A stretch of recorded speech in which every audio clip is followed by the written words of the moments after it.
Chào tất cả các bạn. Báo đốm Mỹ là loài mèo lớn hay bị nhầm với loài báo hoa mai. Báo đốm Mỹ chỉ sinh sống ở châu Mỹ và những cảnh quay về chúng cũng được ghi lại ít hơn so với những loài thú săn mồi khác. Mình là Hasirius, chúng ta hãy cùng quan sát những lần săn mồi thành công của chúng nhé. 1. Báo đốm Mỹ săn chuột lang nước. Lần thứ nhất, con báo đang chuẩn bị thực hiện pha phục kích đối với chuột lang nước. Đây là một loại chuột lang khổng lồ có nguồn gốc từ Nam Mỹ. Nó cũng là loài gặm nhấm lớn nhất trên thế giới. Chuột lang nước trưởng thành có chiều dài từ 106 đến 134 cm, cao từ 50 đến 62 cm ở vai và thường nặng từ 35 đến 66 kg.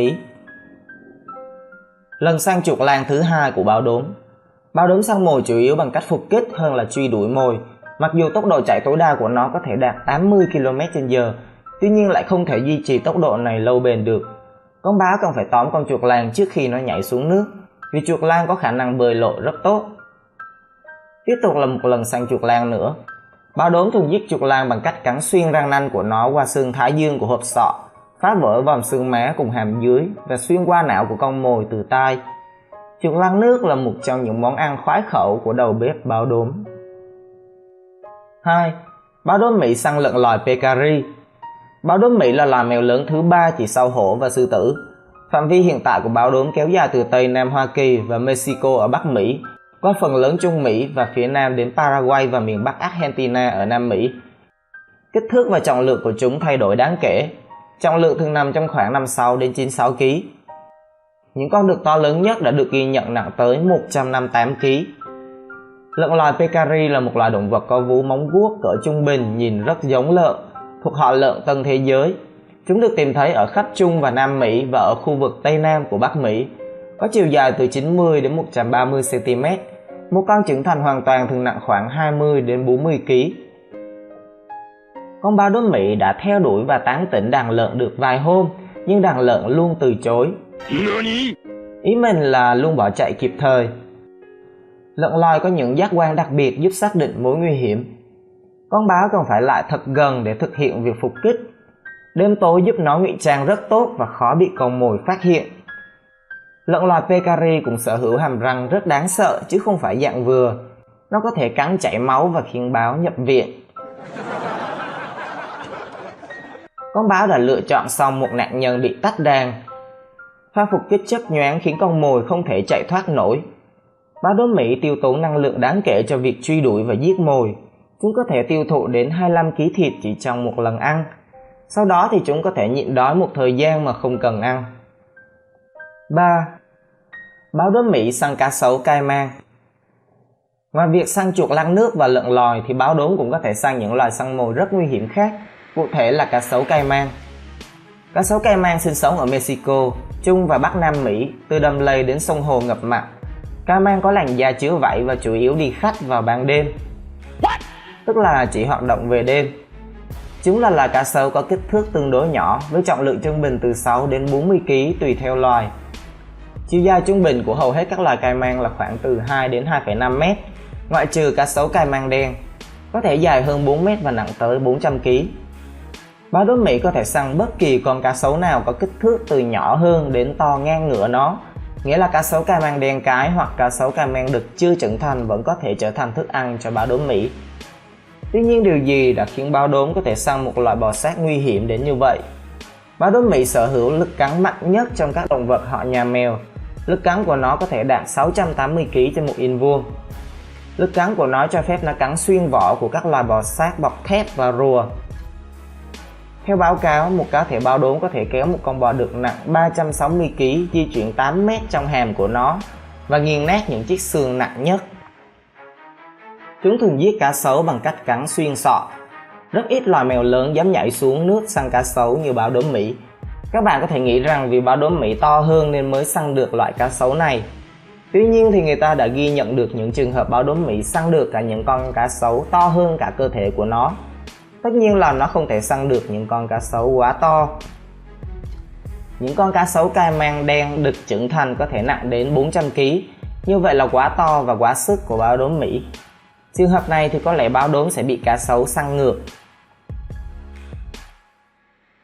Lần này chúng ta một lần nữa được xem cảnh săn cá sấu của báo đốm.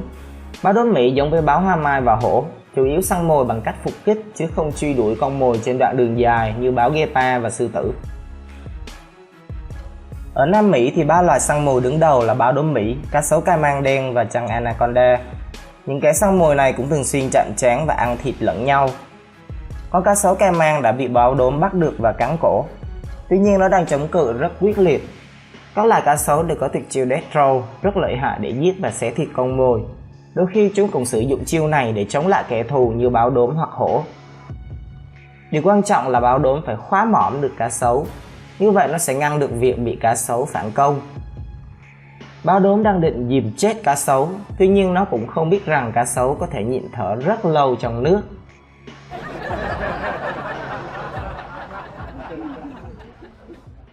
Nói đùa chứ báo đốm đang cắn cổ để triệt đường thở của cá sấu đó các bạn.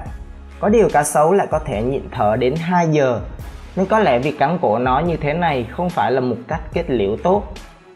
Con báo cần phải cắn xuyên sọ thì mới giết được cá sấu. Con cá sấu này cũng to gần bằng so với con báo. Ngoài ra chúng cũng rất lợi hại trong môi trường nước. Báo đã cắn cổ được một lúc nhưng cách tấn công này chưa cho thấy sự hiệu quả. Ngoài ra việc ở lâu dưới nước có thể khiến nó gặp nguy hiểm. Nó có thể bị những con cá sấu lớn khác tấn công. Sau một thời gian, báo đốm đành quyết định đem nạn nhân lên cạn để tiện cho việc kết liễu hơn.